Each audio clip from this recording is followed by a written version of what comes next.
Hello everybody, my name is Deathby KillerBong and we are here today to look at this SteelSeries 6Gv2 Pro Gaming Keyboard. It's been about 21 months since I bought this keyboard, and I originally did this review talking into the microphone on the camera, but the audio sucked, so I redid it. Anyway, I don't really like these unboxing and testing product videos that is like just take it out of the box, hit it 3 times and say yeah, it's a good keyboard.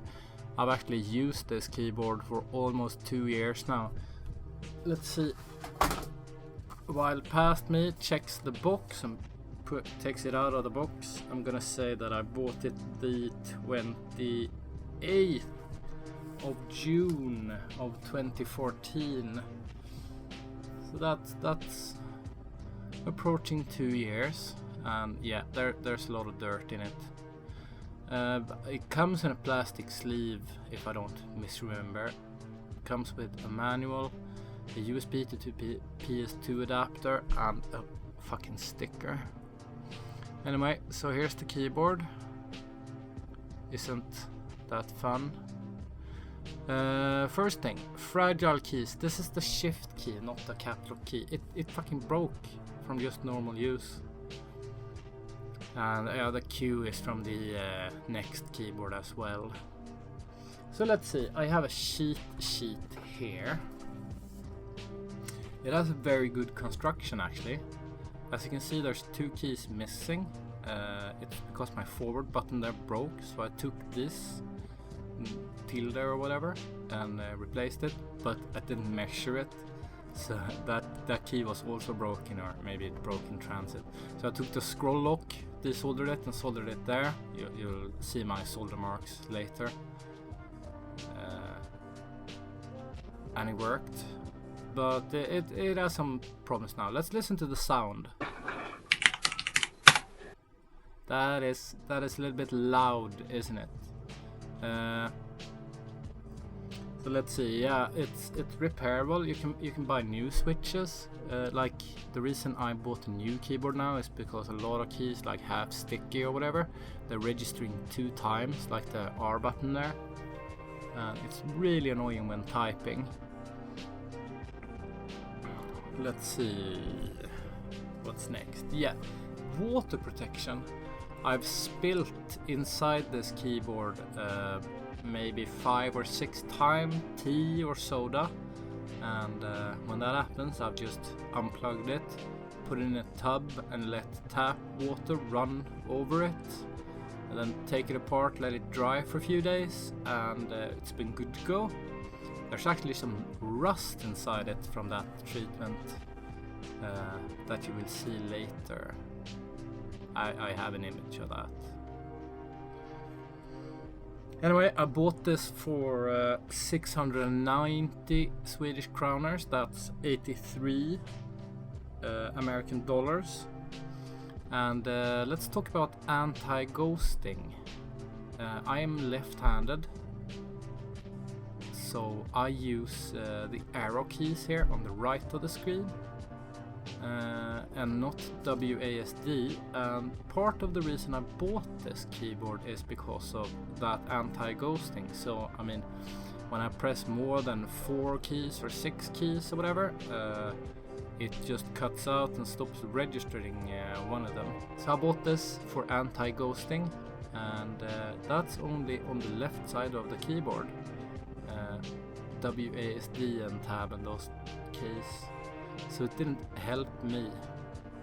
So what's anti-ghosting? Well, it's the way keyboards work is there's like one controller chip in the middle, and it only has like 10 or 20 legs, so you can't have an individual path from I'm checking the box to see if there's any hint of the anti-ghosting on the outside, but doesn't really say what I can see.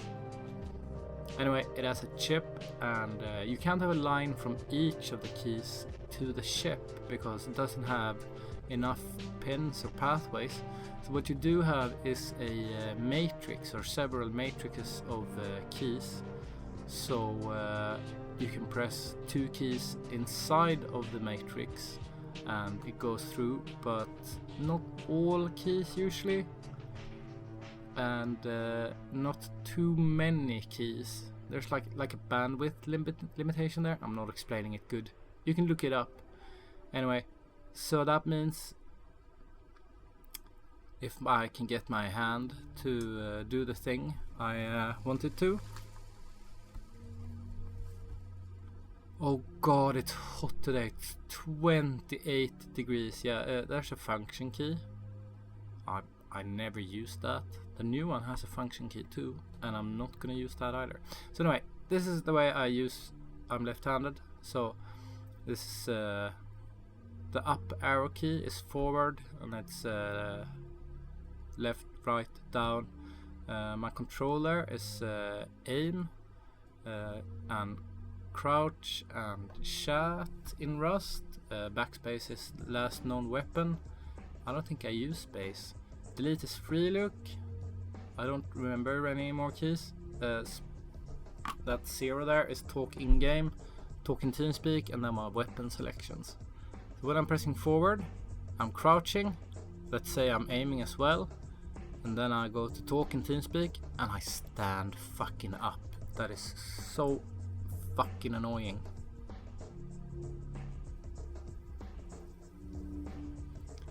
But this new one will solve that problem. So let's open it up and see what it's like on the inside. And yeah, it's a used keyboard. I'm a smoker of both this and that, so that's why there's a lot of shit inside it.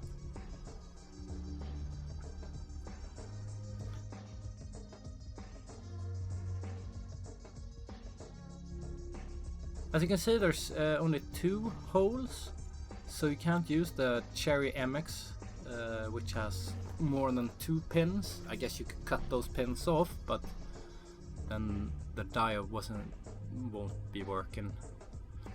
Anyway, as you could see there, I was pointing out where I cannibalized a key and then soldered it back. And here's the rust and the cannibalized key. Here's a picture of the solder points I did on the forward key there, and the chip. You can see a little bit of rust, can't you? And we're back. So anyway, would I enjoy this keyboard? Would I recommend this keyboard? Of course, it's a really good keyboard. Even though it's Danish, it's good construction. It has good repairability. It doesn't die when you spill something on it. You can just rinse it off. Maybe if you put some conformal coating on the chip, it would be even more less sensitive. Let's put that down. The only thing really I don't like about this keyboard is the return key. The return key is like a backwards L. It's kind of out of focus here now, but I'm gonna get the box and compare it to the old key. There we go. No, the new key, I mean. This is the new keyboard I bought, so in 2 years or whatever, how long this lasts me, that is the proper way of a return key. It's an inverted L and a little bit fat. That is the enter key on the side there. This is a return key, and this is like an inverted key. That's not good. Anyway, I hope you enjoyed this, and if you're thinking about buying one of these, I hope this review of how mine has been helpful for you. See you guys next time. Bye.